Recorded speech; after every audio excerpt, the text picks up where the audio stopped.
வணக்கம். இன்று சைவ இறைச்சி குழம்பு எப்படி செய்கிறதுன்னு பார்க்கலாம். நான் இதுக்கு சோயா மீட் எடுத்திருக்கிறேன்.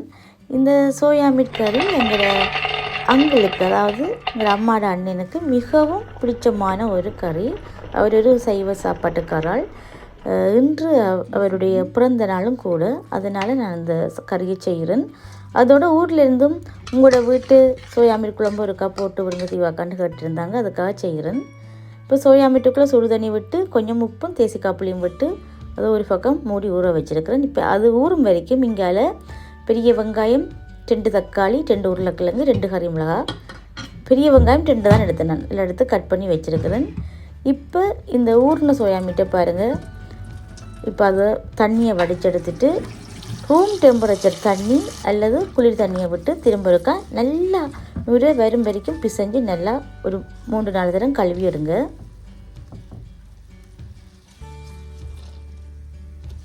நல்லா இறுக்கி பிழிஞ்சி தண்ணி இல்லாமல் அப்படி கழுவி எடுக்க வேணும். இந்த நுரையோடு சேர்த்து சமைக்கக்கூடாது. அந்த ஸ்ட்ராச் எல்லாம் இருக்கும், அவங்க அந்த பதப்படுத்துறதுக்கு போட்ட இதுகள் எல்லாம். அப்போ நல்லா பிசைஞ்சு கழுவி எடுக்க வேணும். இனி சொட்டு தண்ணி இல்லாமல் இறுக பிழிஞ்செடுத்த சோயா மீட்டுக்குள்ளே அரைச்சி வச்ச இஞ்சி பூண்டு விழுது, அதோட டார்க் சோயா சாஸ், மஞ்சள் தூள், இதோட சில்லி சாஸும் சேர்த்து நான் பிரட்டி வைக்க போகிறேன்.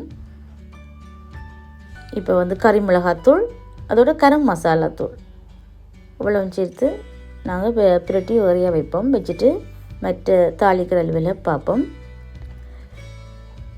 இது நான் ஒரு பக்கம் வச்சுட்டு நான் வெண்ணெய் சட்டியை வச்சு அந்த வெட்டின உருளைக்கிழங்கு பொரிச்செடுக்க போகிறேன். இது இப்படி பொரிச்சு போடாட்டி உருளைக்கிழங்கு கரைஞ்சிடும். நீங்கள் அவிச்சும் போடலாம், ஆனால் கரைஞ்சிடும். இதுக்குள்ளே உப்பும் கொஞ்சம் மஞ்சள் தூளும் போட்டுருக்குறேன். இப்போ பாருங்கள், இந்த சோயா மீட் குழம்பு எங்களோட அம்மா 1997 அப்போ ஒரு கல்யாணத்துக்கு செய்தவ. அப்போ எல்லா இடமும் வெஜ்ஜுக்கு சோயா மீட் பிரியாணியும் இந்த சோயா மீட் குழம்பு செய்ய வேணும் சமையல்காரர்கள்ட்ட கேட்க, அவங்க எங்களுக்கு செய்கிற ஃபஸ்ட் டைம் செய்ய தெரியாமல் சொல்ல அம்மாவே செய்தது. இப்போ நான் உருளைக்கிழங்க பொரிச்சிறக்கிட்டு அதுக்குள்ளே கடுகு போட்டு, கடுகு வடித்தது, இஞ்சி பூண்டு விழுது, வெங்காயம், கறிமிளகாய், ரம்பையில், கறிவேப்பிலை எல்லாம் போட்டுட்டு கரம் மசாலா தூள் போட்டாலும் எக்ஸ்ட்ராவாக கொஞ்சம் லோன் சின்னமென், அதாவது இலங்கை கருவா போட்டு ஒரு 3 ஏலக்காய், ஒரு 3 கராம்பு அவ்வளவும் போட்டு இதை நான் வதக்குறேன். பாருங்கள், இந்த சோயா மீட்டை புளிஞ்செடுத்து மேரினேட் பண்ணி எடுத்தாலே இந்த கறி செய்கிறதுக்கு சமம். இப்போ இதுக்குள்ளே மேரினேட் பண்ணி வச்சு சோயா மீட்டை சேர்ப்போம். சேர்த்து இதையும் வதக்குவோம் நல்லா.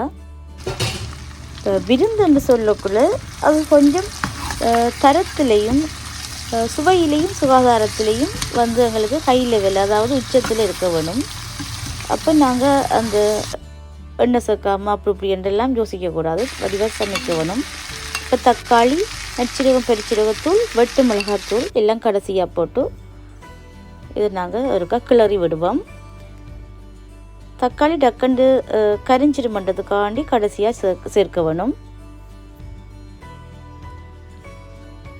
இனி நான் மரக்கறி சூப் ஒரு கட்டி எடுத்து அதை சுடுதண்ணியில் கரைச்சி அதை விடுறேன். இப்போ இதுக்குள்ளே ஃபர்ஸ்ட் கோகோனட் மில்க் ஒரு 1/2 கப் விடுறேன்.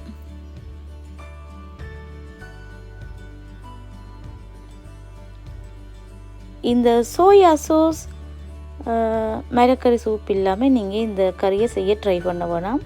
இப்போ கடைசியாக கொஞ்சம் நேரத்தில் உப்பு போடல தானே, அப்போ உப்பு பார்த்தம் காணாது. இப்போ கொஞ்சம் உப்பு சேர்த்துருக்குறேன். இப்போ கடைசியாக பொரித்து வச்ச உருளைக்கிழங்கையும் சேர்ப்போம்.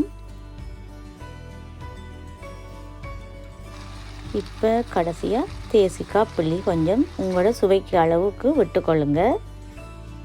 இப்போ தான் கறி முடியுது. கொஞ்சம் உருக்குன நெய்யை ஒரு கரண்டி எடுத்து, ஒரு தேக்கரண்டி எடுத்து மேலால் விட்டுடுங்க. வாசத்துக்கும் டேஸ்ட்டுக்கும் அதிகம் சேர்க்கலை. நான் பாருங்கள், பார்த்தீங்களா? இப்போ உருளைக்கிழங்கு இதெல்லாம் உதிர்ந்த மாதிரி வருது. கறி ரெடி.